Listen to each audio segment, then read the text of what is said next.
Sahabat Kelight, mengarungi kehidupan dalam keluarga tentu sangat indah dengan terciptanya saling mengerti akan hak dan kewajiban antara orang tua dan anak. Namun, tidak sedikit keluarga yang kurang memahami bagaimana menjaga keharmonisan serta komunikasi ini menjadi sesuatu yang indah. Mari sahabat Kelight, kita simak perbincangan menarik dalam talk show Lighthouse Family. Hadir setiap minggu sore jam 16.15 sampai 17.15 bersama para pakar psikologi dari Universitas Pajajaran. Dan di sini Anda juga dapat berinteraksi di telepon 2531972 atau SMS di 0812-203-1972 untuk saling berbagi dan saling membuka pemahaman antara orang tua dan anak dengan tujuan agar dalam keluarga ini saling memiliki rasa tanggung jawab dalam membangun sebuah keluarga yang harmonis. Dari Sumur Bandung 12, Kelight 107,1 FM. Sahabat Kelight, sekali lagi saya informasikan kalau saat ini kita sudah masuk ke segmen Lighthouse Family. Di sini kita akan membahas banyak mengenai bagaimana kita mengetahui ya tentang perkembangan anak, kemudian parenting dan juga psikologi anak. Dan untuk edisi hari ini, Minggu 6 September 2015, kita spesifik akan membahas, sahabat Kelight, satu topik yaitu menjadi teman yang baik atau teman yang asik bagi anak ya. Sekali lagi, menjadi teman yang asik bagi anak.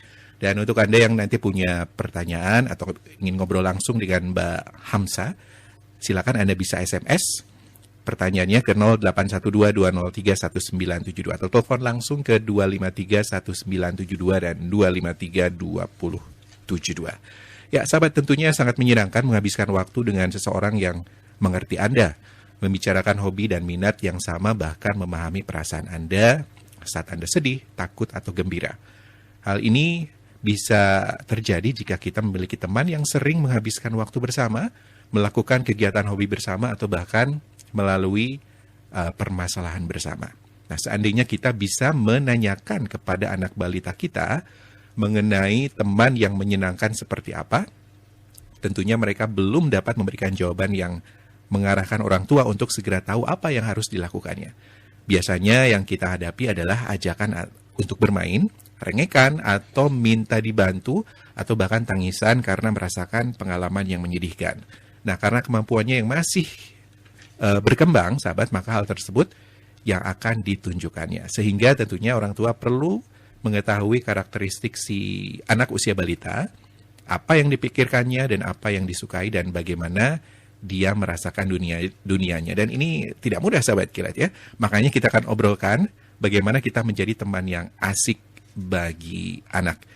Ya, Mbak Hamsa, ini pertanyaan pertama, bagaimana kita menjadi teman yang asik atau bagaimana kita menjadi anak? Jadi memposisikan diri sebagai anak barangkali seperti itu. Silakan. Ya. Oke, terima kasih Kang. Jadi memang kita kan pertama memang harus lihat ya, biasanya aktivitas yang utama lah ya buat anak tuh ngapain sih gitu. Nah, kita pasti sering lihat yang namanya anak tuh ya udah main aja gitu memang. Nah, karena memang bermain inilah yang merupakan cara anak untuk memahami lingkungannya. Jadi ya bisa dibilang aktivitasnya itu ya selain tadi ya misalnya mandi gitu atau bobo gitu atau ya makan ya, yang semua yang berhubungan dengan perawatan, aktivitas anak ya main gitu.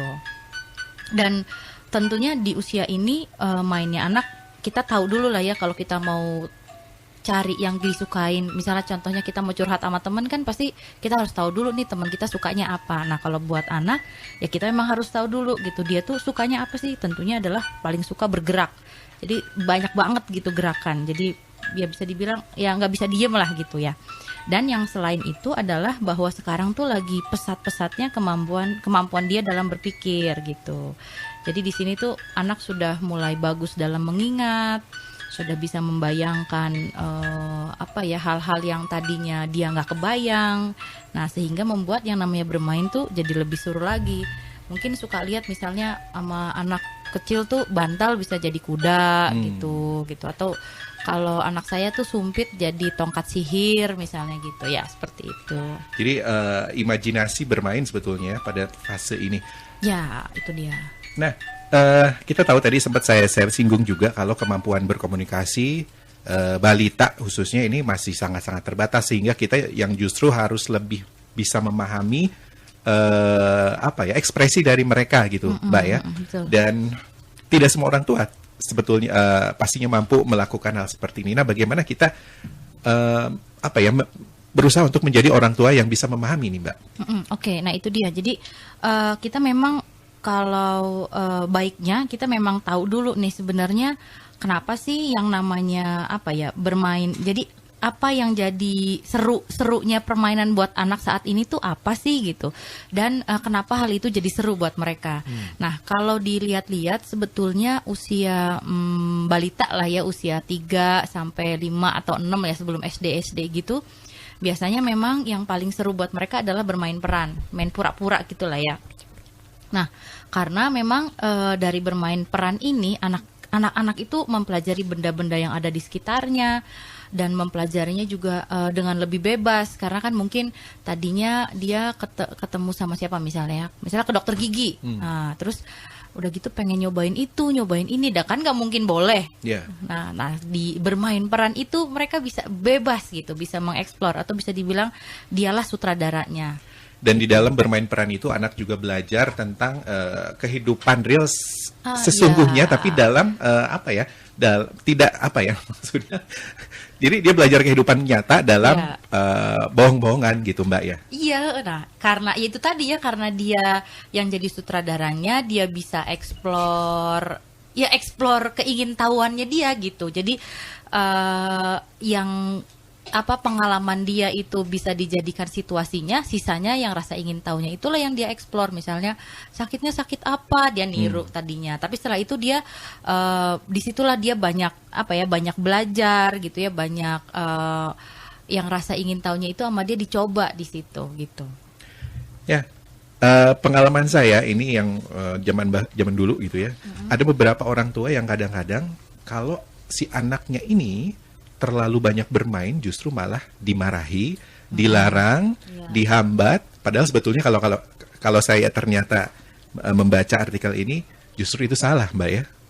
Kan jadi, nah itu dia. Nah sekarang mungkin kita boleh nih ngobrolin lah ya. Tadi kan memang bermain peran itu banyak tadi ya tentunya manfaatnya ya. Terus sekarang kita mau ini dulu lah ya. Kita harus tahu dulu bahwa memang anak-anak lagi suka bermain peran karena kan kalau ngelihat anak usia bayi ya, udah kan nggak bisa ngomong apa-apa.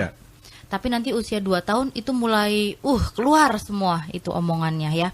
Nah, dengan kemampuan bahasanya yang semakin baik ini, akhirnya di kepalanya dia tuh jadi lebih mudah untuk membayangkan situasi, untuk menghubung-hubungkan ide. Tadi misalnya, bapak ada dokter giginya datang pasiennya. Nah, itu lebih mudah untuk dia kelola atau dia campur aduk, bikin adonan apa gitu di dalam kepalanya. Nah, sekarang kalau misalnya ada orang tua yang belum tahu gitu ya, atau yang merasa, main aja gitu. Nah, sebetulnya tadi, karena memang ini, intinya tuh memang bermain, dan ternyata udah diteliti lah ya, banyak gitu udah diteliti, dan malah sampai dibandingkan juga bermain yang sendirian gitu ya, kayak mewarnai doang gitu, atau bermain puzzle itu bermanfaat. Nah, tapi ketika dibandingkan dengan bermain peran, apalagi kalau mengikut sertakan temennya gitu ya, jadi dokter-dokteran, ada pasien, misalnya ada suster, nah itu banyak banget yang dikembangin. Salah satunya adalah kemampuan atensinya. Udah gitu ingatannya jadi tambah kuat, udah gitu berpikirnya jadi lebih tersusun, lebih logis gitu, lebih imajinatif, kreativitasnya tambah baik. Dan jangan salah, ternyata dengan bermain peran juga anak itu belajar untuk mengendalikan tindakannya. Jadi kalau misalnya ada punya masalah dengan anak yang kurang bisa diatur gitu ya, sebenarnya salah satu cara ampuhnya itu nanti dengan bermain peran ini gitu. Dan mungkin juga dengan bermain peran anak dilatih untuk belajar sebab akibat kehidupan. Iya banget, iya betul. Oke, sahabat, ini semakin menarik perbicaraan kita. Kita akan juga nanti ngobrol kenapa bermain peran ini menjadi permainan yang asik bagi balita. Nah, sahabat, kita akan membahasnya setelah jeda berikut ini.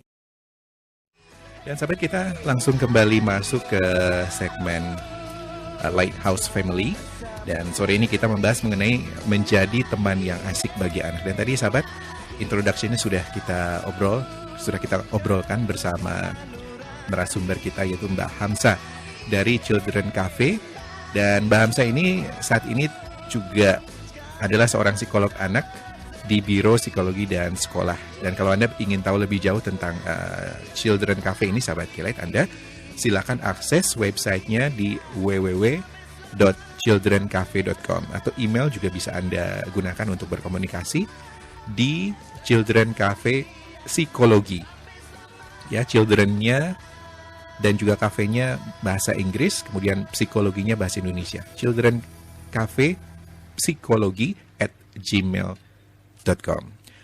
Baik, masih bersama Mbak Hamsa. Tadi agak sedikit terpotong mengenai pertanyaan kenapa bermain peran ini menjadi permainan yang asik bagi balita, Mbak Hamsa. Iya, oke, kita tadi sempat bicara ya kalau misalnya ya namanya bermain gitu ya. Kalau bermain tuh kan memang ya di mana-mana kan anak mau sesukanya. Nah, dengan bermain ini ya sudah ada gitu, sudah terfasilitasi yang tadi saya bilang, karena di sini memang mereka sutradaranya. Tetapi yang menarik lainnya adalah bahwa karena memang di usia balita lah ya, misalnya 3 sampai 6 tahun ini memang sedang ada perkembangan kemampuan berpikir yang bagus gitu, yang pesat, yang namanya adalah anak mulai belajar simbol. Nah, salah satu bentuk simbol tentunya adalah bahasa. Nah, itu dia. Dengan adanya bahasa, makanya kita bisa berpikir tadi sebab akibat yang tadi Kang Chandra sampaikan ya. Ada sebab akibat, mulai berpikir logika gitu ya, mulai menyusun penyelesaian masalah dalam benaknya. Nah, itulah kenapa akhirnya bermain peran ini jadi kegiatan yang menarik gitu buat anak, karena memang sesuai dengan kemampuan berpikirnya yang sekarang sedang berkembang itu. Ya. Kemudian Mbak Hamsa, ini apakah ada kasus juga di mana di fase ini ada beberapa anak yang justru tidak enjoy dalam bermain peran misalnya?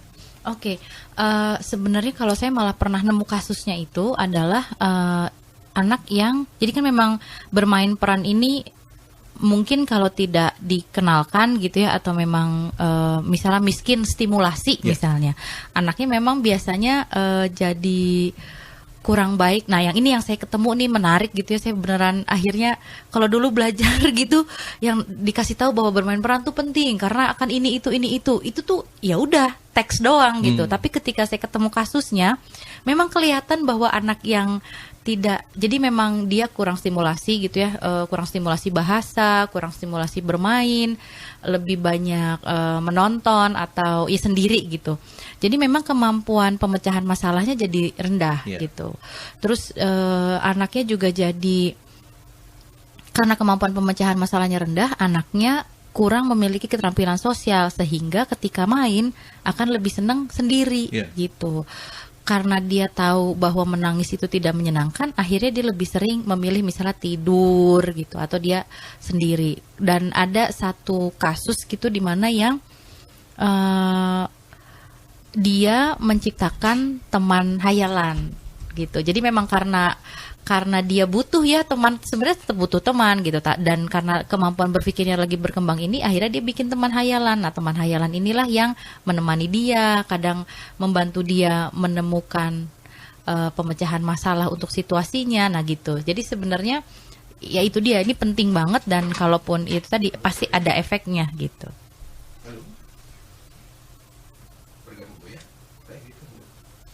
Baik, Mbak Hamsa, ini teman-teman yang ingin bergabung di line telepon, kita langsung angkat. Halo, selamat sore.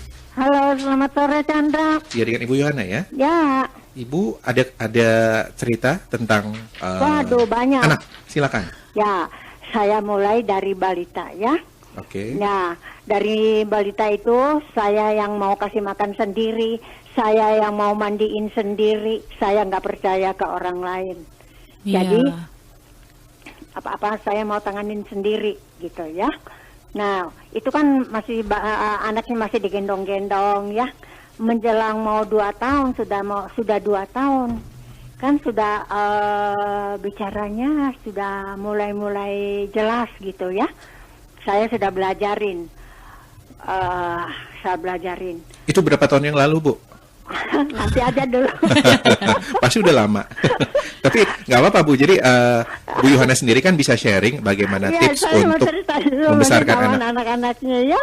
Oke. Terus waktu umur 2 tahun itu saya mulai belajarin apa? Even. Aduh sampai lupa Chandra. Saya mulai ajarin permisi, okay. ya, terima kasih, yeah. dan maaf. Nah Okay. itu 3 kata itu yang saya selalu jejelin setiap hari, ya. Kalau dia kan mau apa-apa kan mesti permisi dulu, ya. Pada bilang kalau ada yang mau ngasih, kalau ada ya apa, pokoknya terima kasih ya. Terus maaf. Itu 3 kata itu ya. Saya jejelin terus. Sudah mau mau masuk playgroup.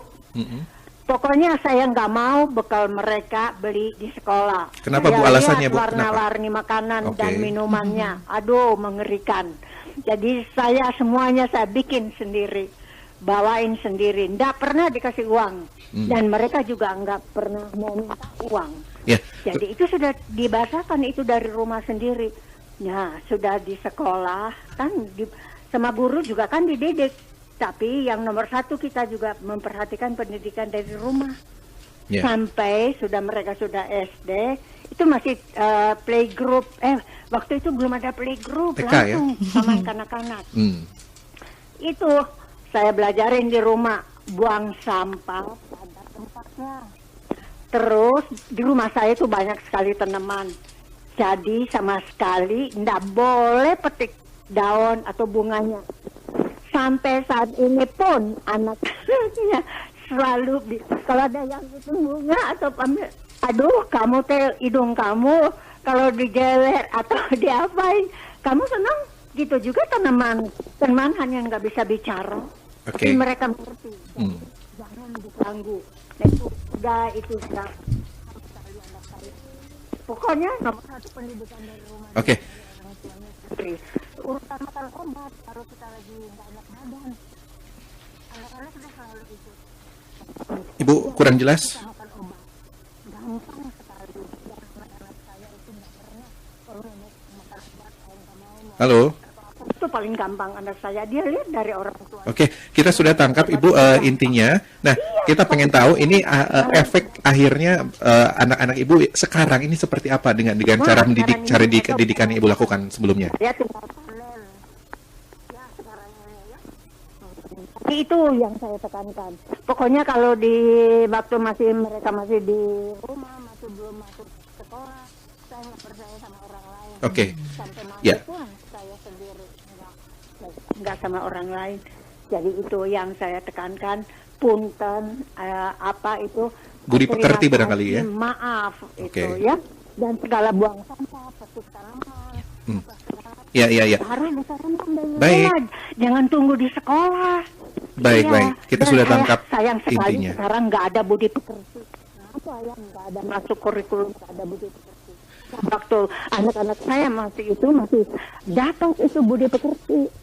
Iya, makanya sekarang banyak itu anak-anak tawuran tuh kayak gitu tuh, nggak ada budi pekerti termasuk masuk kurikulum. Baik, Ya, Ibu Yohana sudah kami dulu tangkap dan sedikit nanti ya, dari betul. saya nanti kalau mau saya sambung lagi. Baik. Dan sekarang saya sudah udah mapan anak-anak saya tinggal panen. Betul. Terima kasih ya. Baik, terima kasih, selamat sore. Sedikit aja dari saya. Sama-sama, terima kasih. Ya, sedikit komentar untuk Ibu Yohana. Ini dengan cara budi pekerti yang ditanamkan sejak dini ini bagaimana Mbak Hamsa? Oh ya, jadi memang setuju banget ya sama Bu Yohana bahwa yang penting itu ya tadi jangan tunggu di sekolah karena memang tanggung jawabnya itu mulai dari di rumah. Nah, itu dia. Dan tentunya nilai-nilai, saya setuju juga tuh nilai-nilai nilai-nilai kesopanan gitu ya, nilai-nilai kebaikan memang yang paling penting diberikan di awal, apalagi ya itu tadi karena memang kemampuan berpikirnya baru berjalan dan di anak-anak juga mudah meniru dan ketika melihat orang tuanya menekankan sesuatu jadi akan lebih mudah gitu untuk akan dia ingat lah gitu ya kalau dari pengalaman Bu Yohana yang sekarang alhamdulillah sudah memetik itu Ya, gitu. betul. Ya, kembali ke ini tadi sempat disampaikan tentang perkembangan kemampuan berpikir anak. Nah, jadi Mbak Hamsa ini sebenarnya bermain itu ada manfaatnya dong. Iya, jadi ya itu tadi ya kan karena memang Karena memang anak kembali tadi yang di awal bahwa setiap hari memang ya kerjaannya bermain, dan kadang-kadang bermain tuh kalau sendirian suka nggak rame. Nah, cuman orang tua karena udah kelamaan jadi orang dewasa gitu ya, kadang kan jadinya lupa. Menyepelekan kadang ya. Iya, menyepelekan, betul. Menyepelekan, terus udah gitu ya lupa juga gimana caranya jadi anak-anak gitu ya, karena udah kelamaan ketemu dengan situasi yang kompleks gitu. Nah, ya itu dia sebetulnya kemampuan berpikir yang dikembangkan tuh sangat banyak. Nah, itu dia sekarang saya mau kampanye lah gitu ya, bahwa bukan harus disepelekan, tetapi memang dilihat sebagai investasi buat orang tua gitu, bahwa ini adalah tadi ya kalau kata Bu Yohana ya menanam itu gitu. Karena dengan begini anak tuh nantinya akan lebih mudah tadi. Dia akan lebih tahu bahwa oh saya ternyata pikirannya tentang dokter tuh begini. Terus ternyata saya tuh kalau misalnya ketemu dokter tuh takut. Jadi di sini akan mulai dikembangin bahwa oh kalau tapi kan ada, nah itu loh si tapi kan gitu, terus dia menghubungkan oh ke dokter karena mau sakit dicabut gigi misalnya, yang seperti itu. Nah itu dia mulai mengendalikan tindakannya, terus dia mulai membayangkan oh kalau orang lain berpikirnya gimana ya. Nah itu tuh ya itu campur aduk tadi gitu di kegiatan bermain ini. Mbak Hamsa tadi kita saya sempat mengajukan pertanyaan ketika ada anak yang melewati fase ini tetapi tidak enjoy karena kurang stimulasi bahasa ya, dan tidak bisa enjoy bermain. Nah, kemudian apabila ini jangan sampai sih ya, apabila anak kita seperti itu, nah solusinya seperti apa gitu? Nah, solusinya memang orang tuanya harus jadi anak-anak dulu gitu. Jadi akhirnya dia orang tua lah yang mengajarkan lah, yang menstimulasi itu di anak-anak. Makanya memang yang penting itu adalah tidak menyepelekan itu dengan pemahaman bahwa ini banyak sekali yang dikembangin, dan tadi kalau Bu Yohana sih bisa banyak sekali ya sampai budi pekerti gitu dia berikan di usia dini ini. Nah, yaitu kalau ada yang terlewat atau yang memang dia tidak terbiasa, akhirnya memang harus dibantu dengan kita yang mulai bermain peran sama mereka gitu. Nah, sahabat, kita nanti akan membahas juga bermain, kemudian penanaman budi pekerti. Apakah ini bisa ditanamkan kepada anak kapan saja atau memang ada fase-fasenya yang harus kita ikuti? Nah, kita akan obrolkan sahabat K-Light setelah kita jeda sesaat lagi, dan kita akan kembali sahabat dalam Lighthouse Family juga. Dan kita sahabat masih dalam segmen Lighthouse Family, masih bersama Mbak Hamsa dari Children Cafe. Dan sekali lagi sahabat K-Light, kalau Anda ingin tahu lebih jauh tentang Children Cafe ini, silakan Anda buka websitenya di www.childrencafe.com. Email juga bisa Anda gunakan untuk berkomunikasi. Silakan Anda catat alamat emailnya di childrencafepsikologi@gmail.com. Baik, ini pembicaranya semakin seru Mbak Hamsa, dan saya punya ternyata tadi ada satu SMS yang masuk bertanya ini tentang bermain peran, apakah bisa dikasih contoh seperti apa perlu dilakukan setiap hari. Kemudian pertanyaan kedua ini tentang hayalan pada anak, apakah ada yang harus dibatasi atau dibiarkan begitu saja? Oke. Ya, yang pertama dulu ya Kang ya, tadi tentang apa bermain peran itu. Dikasih contohnya seperti apa sih, dan ini bisa dilakukan setiap hari nggak? Oh iya, oke. Kalau dilakukan setiap hari tentunya bisa gitu, dan bisa digunakan untuk banyak hal. Jadi misalnya ketika kita mau mengajarkan budi pekerti, misalnya mau mengajarkan budi pekerti, contohnya main guru-guruan misalnya gitu, atau main bertamu ke rumah eyang misalnya. Jadi nanti disitulah kita mulai mengeksplor kalau kita mau mengajar. Nah, sebetulnya itu tadi bermain peran itu dari dua belah pihak itu sebetulnya bisa jadi alat yang baik. Yang satu bisa buat bermain dan belajar, yang satu bisa buat mengajarkan, dari orang tua bisa buat mengajarkan yang mau diajarkan gitu. Terus contoh apa lagi ya misalnya ya? Contoh lainnya adalah kita misalnya kita habis dari kebun binatang lah misalnya, terus kita mau ya biar seru aja gitu kan, karena dia masih fresh gitu ya, akhirnya kita bikinlah kebun binatang pura-pura gitu. Ya di rumah ada dinosaurus lah, ada apa ya, itulah yang kita explore. Nah dari situ anak-anak bisa mengingat dengan lebih baik, lalu menghubungkan satu informasi. Tadi misalnya si monyetnya habis ngapain gitu, atau gajahnya habis ngapain. Nah di situ dia bisa jadi menghubungkan informasi-informasi itu, dijadikan kegiatan tadi main di rumah. Atau bisa juga kita tanamkan ini usaha kita untuk menyayangi alam, atau khususnya menyayangi binatang gitu ya. Oh iya betul, menarik sekali memang. Ya, kemudian tadi pertanyaan kedua tentang hayalan anak, apakah harus dibatasi atau dibiarkan begitu saja? Atau memang hayalan anak itu ya sebatas ya memang cara dia berpikir saja kok gitu, jadi tidak usah dibatasi lah gitu misalnya.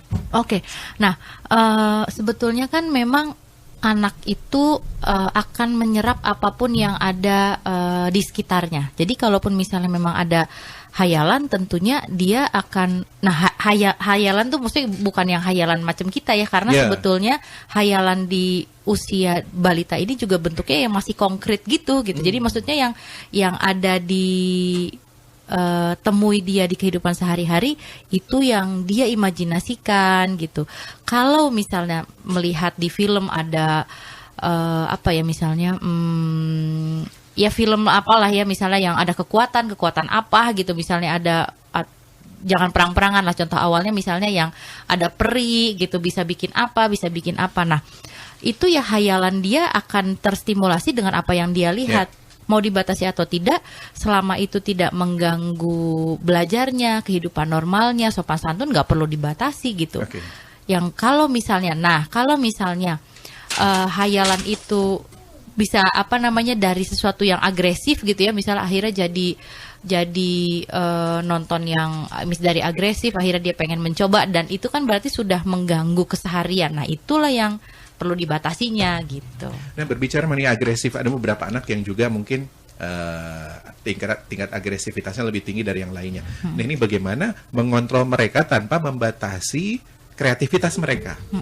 Oke, Kak, sebetulnya kan namanya ya misal bayangin gitu ya, anak tuh kayak kereta gitu. Nah kereta itu kan ada powernya. Nah itu adalah yang namanya dorongan lah ya pada anak gitu.